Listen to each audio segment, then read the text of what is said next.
The United Kingdom is not the largest country on Earth. It doesn't have the biggest population. It doesn't have the largest army. And yet, for over 2 centuries, Britain has projected military power far beyond its size.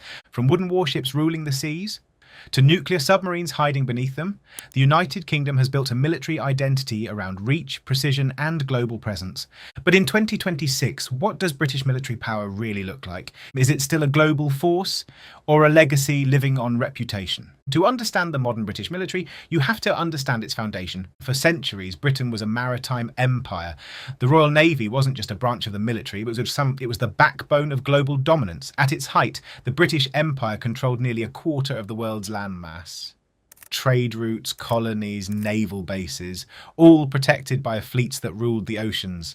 That naval culture never disappeared. Even today, the United Kingdom prioritises sea power as the core of its military doctrine. At the centre of that power are 2 massive aircraft carriers, HMS Queen Elizabeth and HMS Prince of Wales. These ships are not symbolic. They are 65,000-ton floating air bases capable of launching F-35B stealth fighters from their decks.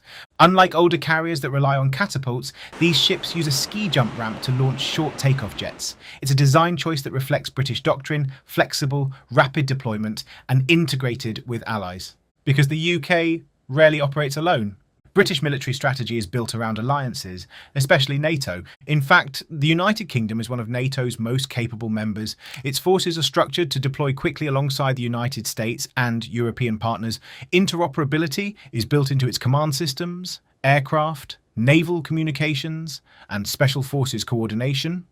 The British Army itself is smaller than it was decades ago, roughly 70,000 active personnel, but size isn't the focus. Speed, specialisation and professionalism are.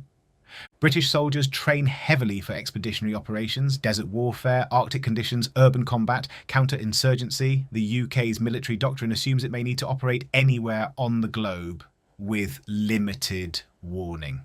Then there's the Royal Air Force. The RAF was one of the first independent air forces in the world. Today it operates advanced F-35B stealth fighters, Eurofighter Typhoons, strategic airlift aircraft, drones and intelligence platforms. The F-35B gives Britain something critical: 5th-generation stealth capability. That means sensor fusion, electronic warfare, and the ability to operate in contested airspace alongside US forces.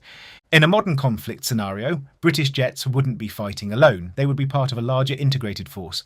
And that integration is a force multiplier. But perhaps the most significant element of British military power isn't visible at all. It's nuclear. The United Kingdom maintains a continuous at-sea nuclear deterrent.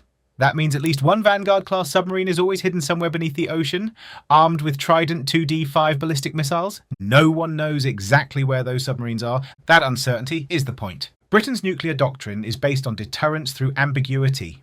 It doesn't need a massive arsenal, it needs survivability. And nuclear submarines are among the hardest military assets in the world to detect. The UK is currently transitioning to the Dreadnought-class submarines, a new generation that will carry the deterrent into the 2030s and beyond. This is not a minor investment. It represents Britain's commitment to remaining a nuclear power in a world where strategic competition is increasing. But military power isn't just hardware, it's also people. British Special Forces are among the most respected in the world. The Special Air Service and the SAS has a reputation built over decades of operations, counter-terrorism, hostage rescue, covert reconnaissance and high-risk missions across multiple continents. Their methods are rarely publicised. Their impact often is British Special Forces operate quietly, often embedded with allied units. Their experience in counter-insurgency operations in Iraq and Afghanistan shaped modern special operations doctrine. And then there's cyber warfare. In 2026, wars aren't just fought on land and sea. The UK has invested heavily in cyber capabilities, forming dedicated units responsible for offensive and defensive cyber operations.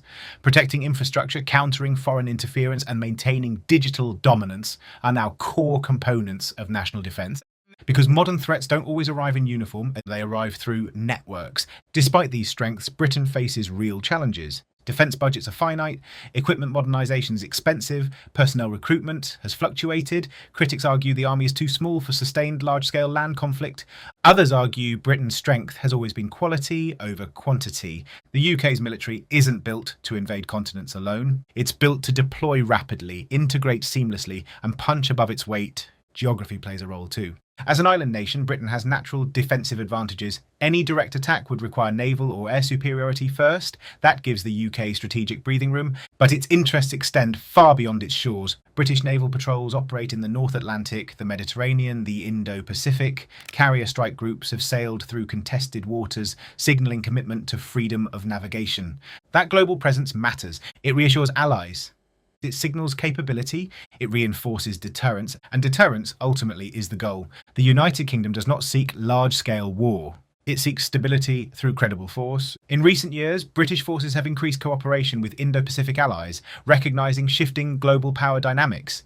Joint exercises with Australia, Japan and the United States reflect an understanding that the strategic centre of gravity is evolving. At the same time, tensions in Eastern Europe have reinforced the importance of NATO cohesion. British troops have deployed to Baltic states as part of enhanced forward presence missions, small but symbolic deployments designed to deter aggression. It's not about overwhelming numbers, it's about commitment. But how does the UK compare globally? In sheer numbers, it cannot match the United States or China. In manpower, it cannot compete with India. In defence spending, it ranks among the top globally, but not at the very top. So its power lies in something else: technology, training, alliances, and strategic positioning. The UK defence industry also plays a role. British firms are deeply embedded in global defence manufacturing, from advanced radar systems to next-generation combat aircraft development. The UK is a key partner in the Global Combat Air Programme, working on a sixth-generation fighter aircraft expected to enter service in the coming decades. That project signals something important. Britain is not planning to fade from the global military stage. It is planning to evolve. Even its naval doctrine reflects modernisation. Type 26 and Type 31 frigates are entering service, designed for anti-submarine warfare and flexible global deployment. Submarine hunting remains a British specialty, especially in the North Atlantic, where undersea cables and critical infrastructure run across the ocean floor. Those cables carry global data. Protecting them is now a national security priority. Modern warfare is layered. Space assets, cyber networks, submarine patrols, carrier strike groups, intelligence cooperation. The UK participates in all of it, and perhaps its greatest strength lies in its intelligence network. As part of the Five Eyes alliance, alongside the United States, Canada, Australia and New Zealand, Britain shares intelligence at a level few countries in the world experience. That intelligence sharing enhances early warning capabilities, threat detection and strategic coordination. In many ways, British military power cannot be measured by tank counts or troop totals alone. It's measured in integration, in influence, in readiness. The question is not whether the United Kingdom is the largest military force on Earth, it's whether it remains a decisive one. And the answer depends on context. In a standalone war against a superpower, Britain would rely heavily on alliances. In coalition warfare, Britain becomes far more formidable. Its carriers operate alongside American strike groups. Its special forces coordinate seamlessly. Its intelligence network amplifies global awareness. Power in 2026 is not just about dominance, it's about connectivity. And the United Kingdom is deeply connected. There is a reason British officers hold key positions in NATO command structures, a reason its pilots train in Nevada, a reason its submarines patrol silently beneath the Atlantic, a reason its special forces remain in demand worldwide. The British military is not built for spectacle. It is built for persistence, for endurance, for strategic deterrence. It may not dominate headlines daily, but it remains one of the few militaries on Earth capable of operating across every domain: land, sea, air, cyber, and nuclear. And that capability ensures something critical: relevance. The world in 2026 is shifting.